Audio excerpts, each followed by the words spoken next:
పాదయాత్రలో వచ్చినప్పుడు ఇప్పుడున్నటువంటి డిప్యూటీ ముఖ్యమంత్రి గారు మల్లు బట్టి విక్రమార్క గారు వచ్చినప్పుడు కూడా ఆ పేదలకు హామీ ఇవ్వడం జరిగింది. వాళ్ళ భూములు తీసుకు తప్ప వాళ్ళకి ఏ రకంగా కూడా పారితోషికం ఇవ్వలేదు.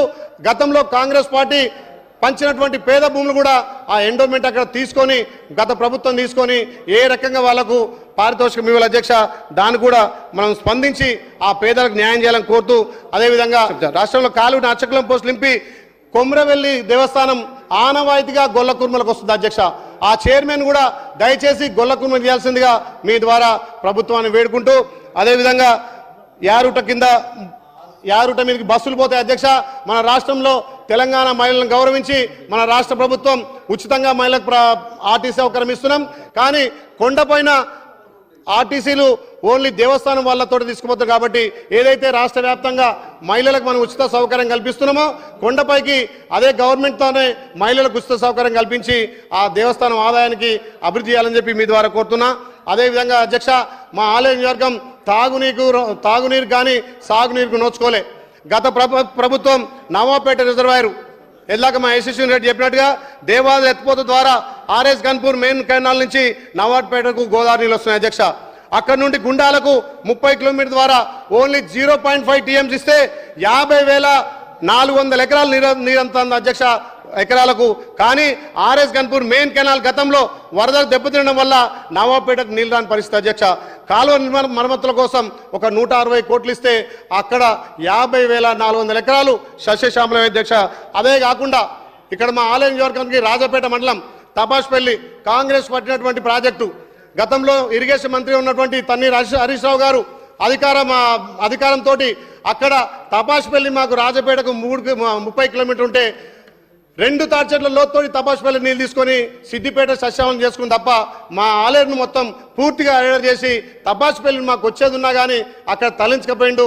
దయచేసి ఈ ప్రభుత్వం మా ఇరిగేషన్ శాఖ మంత్రులు మా ఉత్తమ్ కుమార్ అన్న గారితో నేను రిక్వెస్ట్ చేస్తున్నా, చిన్న అమౌంట్ తోటే ఇలా ఆలయ నియోజకం సస్యావనం అవుతుంది కాబట్టి ఆ తపాష్పల్లి కూడా చేయాలి అధ్యక్ష.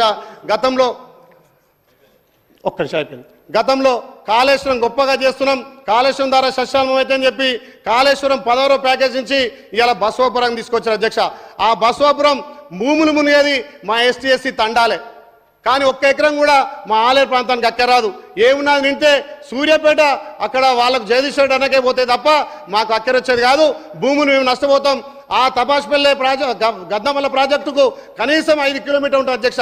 గ్రావిడ్ ద్వారా 16వ ప్యాకేజ్ కెనాలు బసవాపూర్కు గ్రావిడ్ ద్వారా పోయేదానికి గంధమల్ల మాజీ ముఖ్యమంత్రి గారు ఒకసారి హెలికాప్టర్ వేసుకొని వచ్చి 9 టీఎంసీలు అన్నాడు.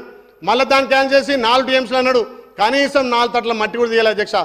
అందుకే మీ ద్వారా రిక్వెస్ట్ చేస్తున్నాం, ఏదైతే కాళేశ్వరం 16వ కెనాల్ ఉందో బసవాపూర్ పోతుందో దానికి గ్రావిటీ ద్వారా ఒక 5 కిలోమీటర్లు కాలువ తీస్తే గంధమల్ల సస్యామలం అవుతుంది.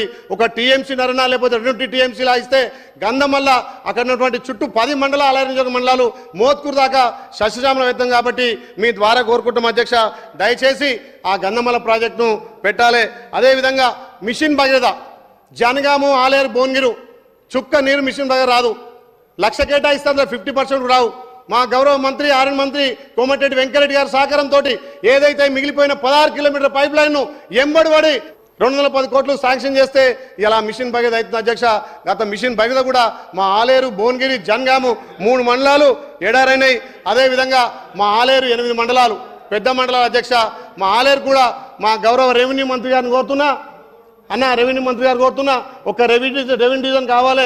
గత 20 సంవత్సరాల నుంచిగా మా ఆలేరు ప్రజలు రెవెన్యూ డివిజన్ కోసం కొట్లాడుతుంది. కాబట్టి దయచేసి మాకు రెవెన్యూ డివిజన్ మంజూరు చేస్తారని చెప్పి ఆశిస్తూ, అదేవిధంగా ఈ రాష్ట్రంలో తాగునీటి సాగునీటి ఎక్కువ కూడా ఎద్దడుందంటే ఇప్పటికీ ఆలేరు. కాబట్టి నవాపేట కానీ ఇక్కడ ఉన్నటువంటి గంధమల్ల కానీ తపాష్పల్లి నుంచి నీళ్ళు అందించాల్సిందిగా తక్కువ బడ్జెట్ తోటే ఎక్కువ ఆయకట్టు అవుతుంది. కాబట్టి మా ఆలేరు ప్రజలతో దయించి ఖచ్చితంగా మీరు ఇస్తారని ఆశిస్తూ, ముఖ్యంగా తెలంగాణలో మొదటి తిరుపతి ఉన్నటువంటి యాదగిరి లక్ష్మణస్వామి ఆశీస్సులతోటి ఇంకా ఈ రాష్ట్రం సుభిక్షంగా వర్షాలు పడి మీ అందరికీ ఆ స్వామివారి ఆశతోటి దినదినాభిగా ఉండాలని కోరుకుంటూ ముఖ్యంగా ఆలేరు నియోజకవర్గ ఎమ్మెల్యేగా మీరు ఎవరు వచ్చినా మీ ఫ్యామిలీతో దర్శనం రండి, నేను దగ్గర నుండి దర్శనం చేపించి ఆ స్వామివారి ఆశీర్వాదం చెప్పిస్తా.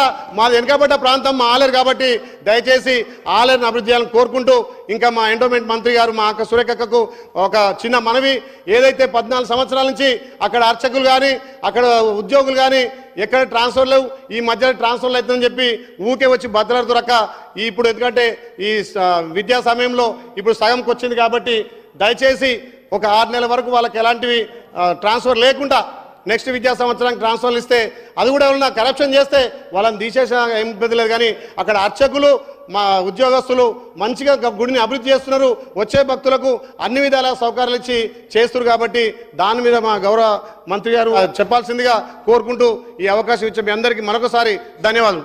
Thank you.